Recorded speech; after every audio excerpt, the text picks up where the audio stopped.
stabilization yan. Pinanood ko, pagpanood ko, bakit ako parang ang dating ako ba nag-destabilize siya si Marica? Sandali! Bakit kami? Tigil-tigilan nyo nga ako. Sorry ha. Biglang naging ako. Anyway, ito. Pag-usapan naman natin ito. Ay, nako. Ayoko sanang ito kasi under investigation pa ito eh. Pinaiimbestigahan mismo ni Pangulong Bongbong Marcos ang lantarang pagpaslang habang nagla-live ang radio broadcaster na si Juan Humalon. Kabilang sa tinitingnang motibo ay personal na galit na sa away sa lupa't negosyo. Live mula sa Calamba, Misamis Occidental, nasa frontline ng balitang yan, si Mon Gualvez. Hindi ko na ipi-play ito baka ma-demonetize pa to eh. Dahil actually, napanood ko yan. Binalita sa akin yan ni Boss Dada kahapon habang kami kumakain. Nag-ride. Binalita niya sa akin, tapos pinakita nga yung video. Nakita ko mismo yung video habang nagla-live stream. Psh, ganun. Tapos sabi ko, grabe naman yan. Napalak ako ng pinto eh. Hindi totoo. Sabi ko nga, grabe naman yan. Sabi pa nga ng ating PNP chief na si Acorda, sabi niya pa nga, siya ba nagsabi? O tama, siya. Ewan ko siya. Basta, may nagsabi, wag na lang siya, baka mamaya ma-misquote ako. May nagsabi, kung dati daw, yung mga ganyan, nangyayari sa labas ng bahay. Ngayon, pinapasok pa mismo sa bahay. Di ba? Kasi nga daw, although, napanood ko naman sa mga news, it has nothing to do with his job bilang broadcaster. Sabi nung asawa, tungkol daw sa lupa na kasi hindi naman daw political yung mama, yung broadcaster. So, ayoko kagad na sabihin na grabe naman, may kagad. Hindi ko kagad kukulayan ng ganun. Kasi yung asawa na nga may sabi, di ba? Sabi nung asawa, yung agawan ng lupa. Kasi alam niyo sa probinsya, ganyan talaga eh. Marami sa probinsya yan, yung problema, yung mga walang titulo na dinatnanala ng kanununuan nila. Minsan ganun eh, may mga ganun talaga.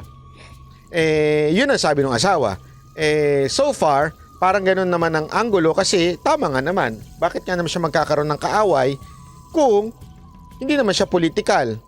It's more on bati-bati lang at saka music lang ang yung So, I don't want to consider this na something na para yung freedom of speech ng ng media. Ayoko naman kagad sabihin na gano'n, 'di ba? So, yun lang, gusto ko lang ibalita 'yon, pero natuwa ko sa sinabi ni Senator Revilla tungkol diyan. Kasi tama nga naman ito. Ito, maganda 'yung sinabi ni Senator Revilla. Panoorin niyo 'to, ha. Kinukundina po natin ang napaka-brutal na pagpatay kay Juan Humalon o aka Johnny Walker. Nakakagalit at nakakalungkot itong pagbaril sa isa nating radio broadcaster na nasa gitna pa mismo ng kanyang programa sa loob ng kanyang broadcast booth sa kanyang sariling bahay. Ang anumang karahasan laban sa ating mga mamamahayag ay karahasan laban sa ating demokrasiya. This, in no uncertain terms, is an affront to our free press. Hinahamon ko ang lahat ng ating mga law enforcement agencies sa pangunguna ng ating mga pulis na panagutin ang mga may sala. Kung noon, tinatambangan lang nila... Ayan, siya pala may sabi, hindi pala si PNP. Hindi, alam mo, ito bakit ko ipiniplay ito? Kasi alam nyo, mas importante sa akin yung mga ganitong issue kaysa yung issue sa kamera na nag-iiyakan sila kuno. Okay lang yan, supportahan tayo. At least ito kasi, may may magandang issue to at maganda, buti nga may nagsalita kagad to put somehow pressure sa PNP na, hindi maganda yan. Ito dati sa labas lang pinapatay, ngayon sa loob na. Kumilos kayo, gumalaw kayo. Yun yung gusto kong ginawa ni Revilla dito. Importante ito eh. Kasi minsan alam naman po natin, pagka quote-unquote non-political, di ba? Pagkakalabo Si Rimulya, mabilis yan. Mabilis mo sa alas 12, bukas, case solved na, 99.9%.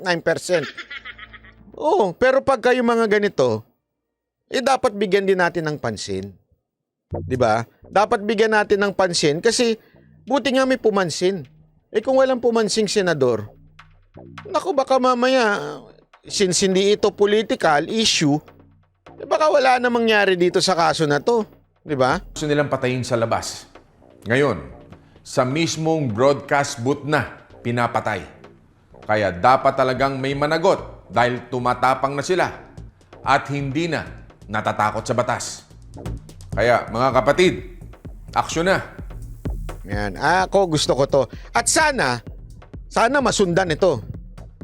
Ni Senator Bong Revilla, sana masundan ng pagdinig. 'Di ba?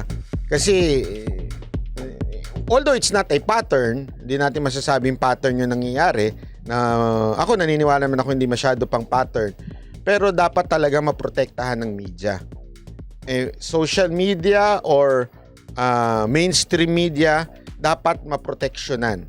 Kasi tandaan ninyo, without social media, yung mga legit hindi yung mga house show. Kasi ang dami dyan mga house show Yung nautusan bumili ng tawag dito, ng ensimada. Pag-uwi may dala ng laptop. Diba? Sana talaga matuunan ng pansin to kasi hindi ko naman sa pinagmamalaki ang mga vloggers or vloggers na nga lang ang nakakapagsalita ng hindi kontrolado. Tapos mangyayari pa yung mga ganyan. Baka mamaya matakot.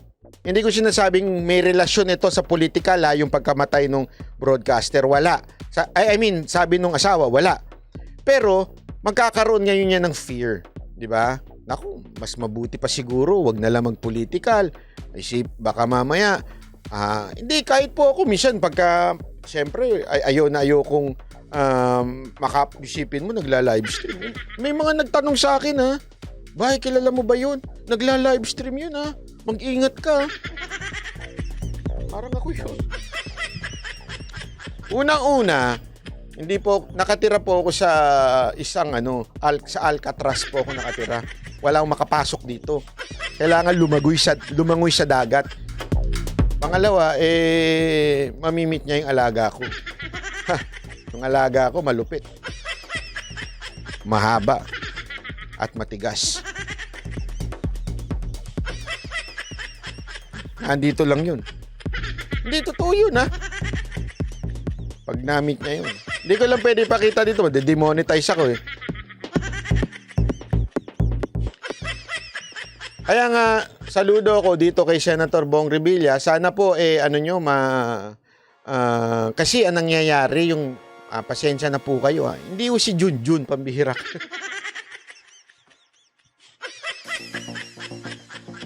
Anong kulay? Itim. Ampang. Hindi po dahil kulay itim ako Itim talaga kulay. Totoo, itim ang kulay nun. Kayo talaga.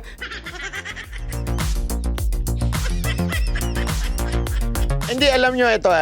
Sana talaga maano yan.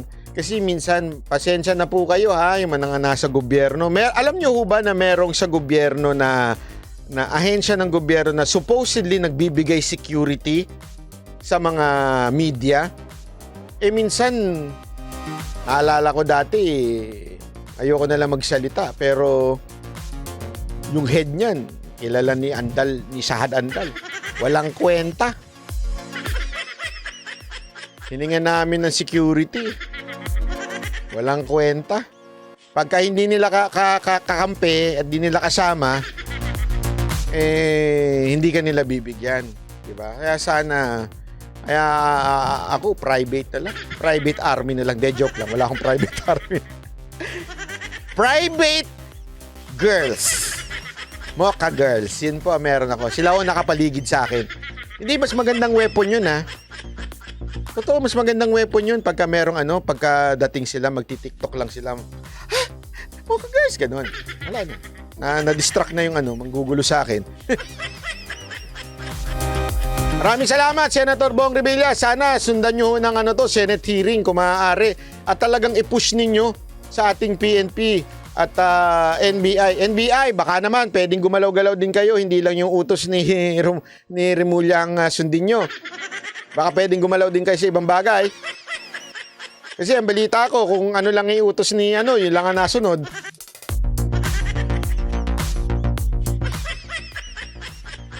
Next. Ito pa.